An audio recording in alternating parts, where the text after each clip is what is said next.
민수기 9장 1절에서 14절까지 우리 성경을 보시고 또 스크린을 보시고 한 목소리로 함께 합독하겠습니다. 애굽 땅에서 나온 다음의 첫째 달에 야훼께서 시내 광야에서 모세에게 말씀하여 이르시되 이스라엘 자손에게 유월절을 그 정한 기일에 지키게 하라. 그 정한 기일 곧 이달 14째 날 해질 때에 너희는 그것을 지키되 그 모든 율례와 그 모든 규례대로 지킬지니라. 모세가 이스라엘 자손에게 명령하여 유월절을 지키라 하매 그들이 첫째 달 14째 날 해질 때에 시내 광야에서 유월절을 지켰으되 이스라엘 자손이 야훼께서 모세에게 명령하신 것을 다 따라 행하였더라. 그때 사람의 시체로 말미암아 부정하게 되어서 유월절을 지킬 수 없는 사람들이 있었는데 그들이 그날에 모세와 아론 앞에 이르러 그에게 이르되 우리가 사람의 시체로 말미암아 부정하게 되었거니와 우리를 금지하여 이스라엘 자손과 함께 정한 기일에 야훼께 헌물을 드리지 못하게 하심은 어찌함이니이까. 모세가 그들에게 이르되 기다리라. 야훼께서 너희에게 대하여 어떻게 명령하시는지 내가 들으리라. 야훼께서 모세에게 말씀하여 이르시되 이스라엘 자손에게 말하여 이르라. 너희나 너희 후손 중에 시체로 말미암아 부정하게 되든지 먼 여행 중에 있다 할지라도 다 야훼 앞에 마땅히 유월절을 지키되 둘째 달 14째 날 해질 때에 그것을 지켜서 어린 양의 무교병과 쓴 나물을 아울러 먹을 것이요 아침까지 그것을 조금도 남겨두지 말며 그 뼈를 하나도 꺾지 말아서 유월절 모든 율례대로 지킬 것이니라. 그러나 사람이 정결하기도 하고 여행 중에도 있지 아니하면서 유월절을 지키지 아니하는 자는 그 백성 중에서 끊어지리니 이런 사람은 그 정한 기일에 야훼께 헌물을 드리지 아니하였은즉 그의 죄를 담당할지며 만일 타국인이 너희 중에 거류하여 야훼 앞에 유월절을 지키고자 하면 유월절 율례대로 그 규례를 따라서 행할지니 거류민에게나 본토인에게나 그 율례는 동일할 것이니라. 아멘. 네, 오늘은 구약의 그리스도 16번째 시간인데요. 출애굽의 진짜 목적지는 어디인가라는 제목으로 이제 세 번째 그리고 마지막으로 함께 은혜를 나누고자 합니다. 우리가 출애굽을 나누고 그 다음에 레위기가 있는데 레위기는 사실 출애굽 후반부에 하나님이 주셨던 율법과 또 제사 드리는 방법, 성막 짓는 방법들, 또 레위인을 세우는 제사장을 세우는 방법들을 자세하게 깊게 기록한 책이 레위기입니다. 그래서 이제 레위기를 넘어서 민수기로 이제 역사의 흐름을 따라 함께 보고 있습니다. 출애굽의 원래 목적지는 가나안 땅이 맞습니다. 하지만 가나안 땅에 들어가기 위해서는 이스라엘 백성들은 하나님을 아는 지식이 채워져야 했습니다. 그래야 백성들이 비로소 하나님의 백성다워질 수 있고 더 나아가서 하나님의 군대로서 가나안 땅을 정복할 수 있기 때문입니다. 그래서 하나님을 아는 지식이 채워지는 곳, 그곳이 바로 출애굽의 진짜 목적지라고 했습니다. 그곳은 바로 시내산입니다. 하나님은 모세를 시내산으로 부르셔서 십계명과 율법을 주셨고 성막을 짓는 방법과 그 성막에서 드리는 제사 방법과 그 제사를 드리는 제사장을 세우는 것까지 자세하게 말씀해 주셨습니다. 중요한 것은 율법은 교만한 인간이 스스로 죄인임을 깨닫게 해주는 도구입니다. 그리고 제사는 죄가 가득한 인간이 거룩한 하나님을 만나기 위해 죄를 씻는 의식입니다. 성막은 하나님이 인간을 찾아오셔서 만나주시는 장소입니다. 율법, 제사, 성막을 통해서 이스라엘 백성들은 하나님의 백성다워질 수 있었습니다. 그리고 이 성막은 약속의 땅을 향해 움직입니다. 즉 사명을 따라 갑니다. 오늘날의 이 율법은 말씀입니다. 또 제사는 예배입니다. 그리고 성막의 움직임은 우리의 사명입니다. 말씀이 삶의 기준이 되고 예배가 삶의 중심이 되어서 사명이라는 삶의 목표를 향해 나아가시는 저와 여러분이 되시길 예수님의 이름으로 간절히 축원합니다. 이스라엘 백성들은 시내 광야에서 이제 하나님의 백성다워지기 위한 시간을 이미 10개월이나 보냈습니다. 그러면 서둘러서 가나안 땅을 향해서 출발해야 되는데 하나님은 바로 출발시키시지 않으십니다. 유월절을 먼저 지키게 하신 다음에 광야를 향해 출발하게 하십니다. 왜냐하면 백성들이 하나님의 백성다워지는 데 있어서 가장 중요한 것은 또 완성시키는 것은 유월절이었기 때문입니다. 이 유월절의 이 유래를 보면은 바로는 어떻게든지 이스라엘 백성들을 놓아주지 않으려고 했지만 마지막 10번째 재앙인 죽음의 사자가 이집트의 모든 첫 태생을 쳤을 때 비로소 이스라엘 백성들을 놓아줬습니다. 이때 이스라엘 백성들은 유월절 어린 양의 피를 문 좌우와 임방에 발라서 죽음의 사자가 넘어갔습니다. 즉 유월절은 이집트에게는 심판의 날이지만 이스라엘에게는 구원의 날이 됩니다. 유월절은 이집트로부터 독립한 광복절과도 같고 또 그 이스라엘이라는 나라를 세운 건국기념일이기도 합니다. 무엇보다 유월절의 가장 큰 의미는 하나님의 백성으로서의 삶이 그때부터 시작된 것입니다. 그들은 하나님의 백성의 삶을 시작했지만 하나님의 백성다워지지는 못했습니다. 그래서 그들은 먼저 출애굽의 진짜 목적지인 시내산에 가야만 했습니다. 그래서 율법을 받고 또 성막을 짓고 제사장을 세워서 제사를 드렸습니다. 하지만 그것으로 충분하지 않았습니다. 그래서 하나님은 바로 출발시키지 않고 유월절을 먼저 드리게 하셨습니다. 그제서야 하나님은 유월절을 드린 후에 이 백성들을 가나안 땅을 향해 인도해 가셨습니다. 즉 그들은 유월절을 통해서 비로소 하나님의 백성다워질 수 있었습니다. 즉 출애굽의 진짜 목적지는 그 유월절 어린 양의 피가 발라지는 곳, 그 유월절 어린 양의 고기를 먹는 곳, 그곳이 바로 출애굽의 진짜 목적지였습니다. 이 유월절은 이스라엘 백성들의 출애굽의 시작이자 그것을 이룰 수 있는 과정이며 또 완성이 됩니다. 유월절 어린 양의 피야말로 그들을 출애굽하게 되었던 동기가 되면서 또 그 사명을 향해 계속 나아가게 되는 계기가 되고 또 그것을 끝까지 완수할 수 있게 해주는 동력이 됩니다. 광야와 같은 인생길에서 우리도 말씀을 삶의 기준으로, 예배를 삶의 중심으로, 사명을 삶의 목표로 살아가면 될 텐데 하나님은 그걸로는 아직도 부족하다고 말씀하십니다. 우리도 이러한 삶을 살아와 봤지만 여전히 우리에게 부족함이 있고 그대로 살아낼 수 있는 힘이 없다는 것을 느낄 수 있습니다. 유월절이 없이는 결코 그렇게 살아갈 수 없기 때문입니다. 유월절이 없는 말씀, 유월절이 없는 예배, 유월절이 없는 사명은 결코 인간의 의미 없는 행위에 불과하며 끝내 하나님이 계실 수 없는 종교로밖에 남지 않게 됩니다. 이 유월절은 우리가 구원받은 날을 의미합니다. 예수님을 인격적으로 만났던 순간, 성령으로 거듭났던 순간, 더럽고 추악한 모든 죄가 예수님의 보혈로 깨끗이 씻겨졌던 그 순간을 말합니다. 이 유월절로 인해서 우리는 하나님의 자녀가 되었습니다. 그리고 이 유월절로 인해서 하나님의 자녀다워질 수 있게 되고 더 나아가서 우리의 구원을 이룰 수 있게 됩니다. 바라긴 오늘 이 시간에 나의 유월절을 다시금 기억하고 되새기며 오늘을 하나님의 자녀답게 살아가시는 저와 여러분이 되시길 간절히 소원합니다. 그러면 이 유월절에 담긴 영적인 교훈을 함께 살펴보겠습니다. 먼저 유월절은 해질 때에 드리게 됩니다. 본문 5절에 그들이 첫째 달 14째 날 해질 때에 시내 광야에서 유월절을 지켰을 때 이스라엘 자손이 야훼께서 모세에게 명령하신 것을 다 따라 행하였더라. 이스라엘 백성들은 해질 때에 이제 두 번째 유월절을 지키게 되죠. 그러면서 첫 번째 유월절을 생생하게 떠올릴 수 있었을 것입니다. 1년이 지났지만 이것은 짧다면 짧고 길다면 긴 시간이었지만 그 1년 전에 그 밤은 그들에게 잊지 못할 밤이었기 때문에 1년이 지나도 그들은 생생하게 기억을 떠올릴 수 있었을 것입니다. 1년 전에 그 밤은 바로 죽음의 사자가 온 이집트를 돌면서 이집트의 모든 첫태생들을 죽이던 그 밤이었습니다. 출애굽기 12장 29절에서 30절 우리 함께 합독하겠습니다. 출애굽기 12장 29절에서 30절 밤중에 야훼께서 애굽 땅에서 모든 처음 난 것 곧 왕 위에 앉은 바로의 장자로부터 옥에 갇힌 사람의 장자까지와 가축의 처음 난 것을 다 치심에 그 밤에 바로와 그 모든 신하와 모든 애굽 사람이 일어나고 애굽에 큰 부르짖음이 있었으니 이는 그 나라에 죽임을 당하지 아니한 집이 하나도 없었음이었더라. 아멘.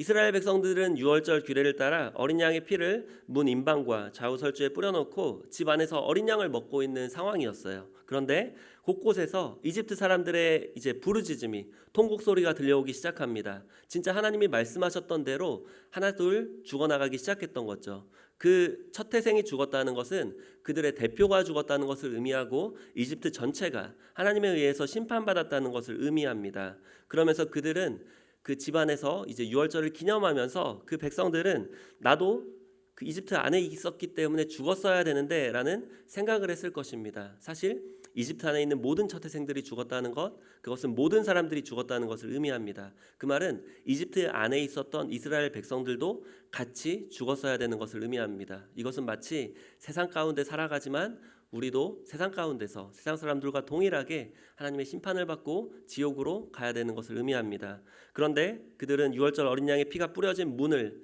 사이에 두고 죽음과 삶이 나뉘어진 것을 깨달았을 것입니다. 유월절은 그들에게 은혜롭고 아름다운 기억이기보다는 어쩌면 너무나 잔인하고 끔찍했던 기억이 되었을 수도 있습니다. 그 밤에 온 이집트의 통곡 소리로 인해서 한숨도 못 잤을 것이고 오히려 두려움에 떨면서 그날 밤을 보냈을 것입니다. 하나님은 이스라엘 백성들에게 그 처참하고 비참했던 유월절이 1년이 지난 이때에 한 번 더 유월절을 지키라고 그리고 나서 광야길을 걸어가라고 말씀하셨습니다. 하나님께서 유월절을 먼저 지키라고 하셨던 이유는 삶과 죽음을 갈랐던 분인 하나님을 기억하기 위해서입니다. 그 잔인했던 사건 또 거기로부터 구원받았던 그 자체만을 기억하는 것이 아니라 그것을 가능하게 하신 분이 누구인지를 철저하게 기억하게 하기 위해서입니다. 이후에 민수기를 보면 이스라엘 백성들은 그 하나님을 잘 기억하지 못했습니다. 오히려 그들은 노예로 살았던 이집트를 그리워합니다. 비참하고 비굴했던 그 삶의 기억을 아름답게 미화시켜서 계속해서 돌아가자고 원망하고 불평하게 됩니다. 지금은 노예가 없지만 200년 전만 해도 이제 미국, 영국 이런 나라들의 노예가 있었습니다. 200년 전이었지만 그들의 삶은 동물보다 못한 삶이었습니다. 그런데 3,500년 전에 그 이집트에서 노예로 살았던 이스라엘 백성들의 삶은 그것보다 더 비참하고 더 잔인하고 더 처참했던 삶이었을 것입니다.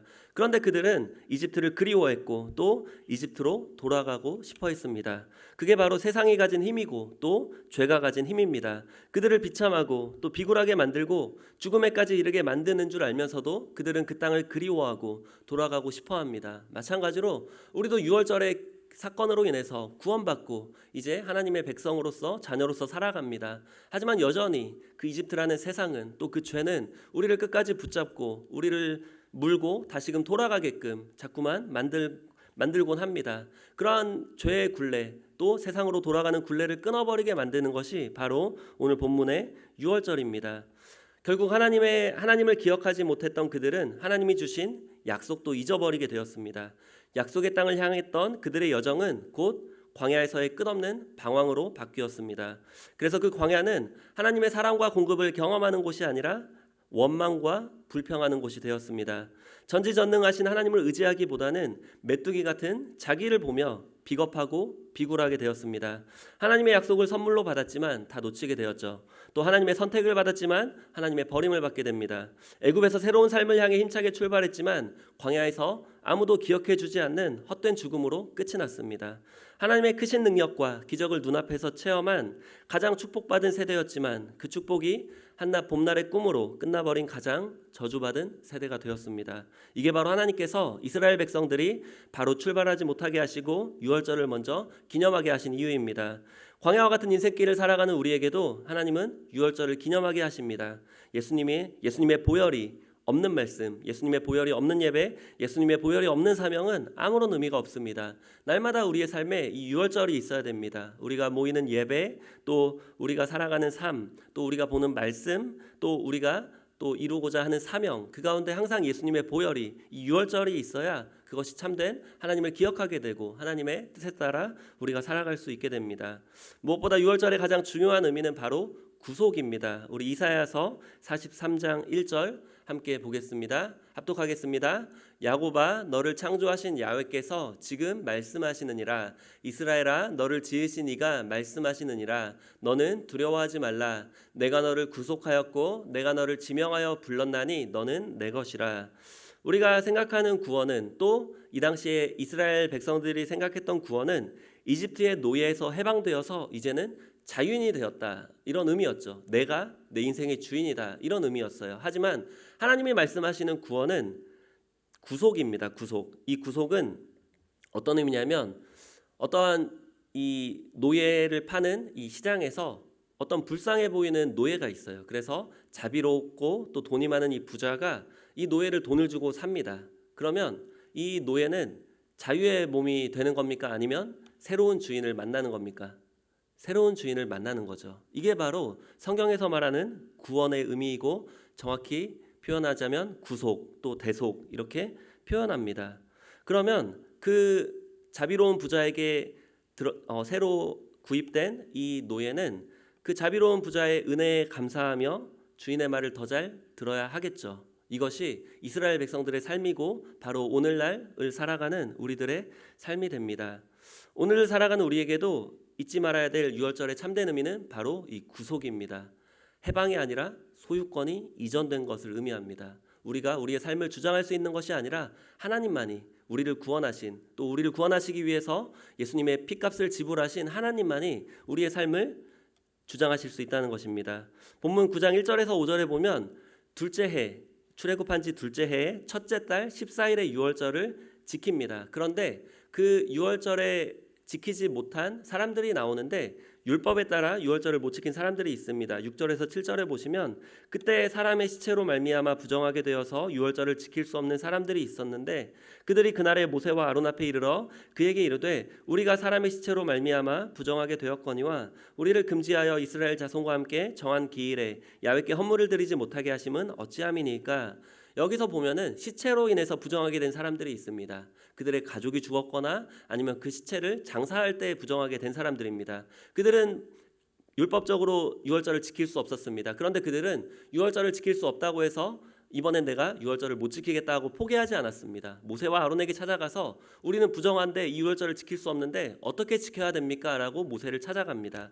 그러자 모세는 이제 야훼께서 너희에게 대하여 어떻게 명령하시는지 내가 들으리라. 모세는 그들이 율법을 지키는 것보다 유월절을 지키는 것을 더 중요하게 생각했습니다. 마치 예수님이 그 율법을 지키는 것보다 생명을 살리는 것을 더 중요하게 했던 것처럼 이 모세도 그 예수님처럼 그들이 어떻게든지 유월절을 지키게 하기 위해서 이제 하나님께 여쭤봅니다. 그러자 하나님은 이제 모세에게 이렇게 말씀하십니다. 민수기 9장 9절에서 10절 우리 함께 합독하겠습니다. 민수기 9장 9절에서 10절 야훼께서 모세에게 말씀하여 이르시되 이스라엘 자손에게 말하여 이르라. 너희나 너희 후손 중에 시체로 말미암아 부정하게 되든지 먼 여행 중에 있다 할지라도 다 야훼 앞에 마땅히 유월절을 지키되 둘째 달 14째 날 해질 때에 그것을 지켜서 어린 양의 무교병과 쓴나물을 아울러 먹을 것이요. 보면은 첫째 달 14째 날이 원래 유월절을 지키는 날입니다. 그런데 하나님은 이 시체로 인해서 부정하게 된 사람들을 위해서 한 달 뒤에 14째 날에 다시 유월절을 지키라고 말씀하셨습니다. 그래서 본문 이 민수기 9장이 원래는 시기적으로는 가장 앞에 와야 되지만 이 두 번째 유월절을 지키는 이 시기로 이 위치를 잡았기 때문에 9장에 위치하게 됩니다. 1장부터 8장까지는 이제 군대에 나갈 그 백성들을 계수하는 장면인데 그 앞과 그 후에 이 유월절을 기념하는 사건이 있게 됩니다. 결국 이들은 둘째 달 14째 날에 이제 해질 때에 유월절을 지키게 됩니다. 그 지키는 한 달 동안 또 그 유월절을 기다리는 한 달 동안 이들은 그 유월절의 의미를 새기며 이 유월절을 인해서 하나님을 더욱더 잘 기억하게 되었을 것입니다. 바라기는 오늘 말씀을 통해서 우리에게도 날마다 이 유월절을 기념하게 되는 은혜가 있기를 소원합니다.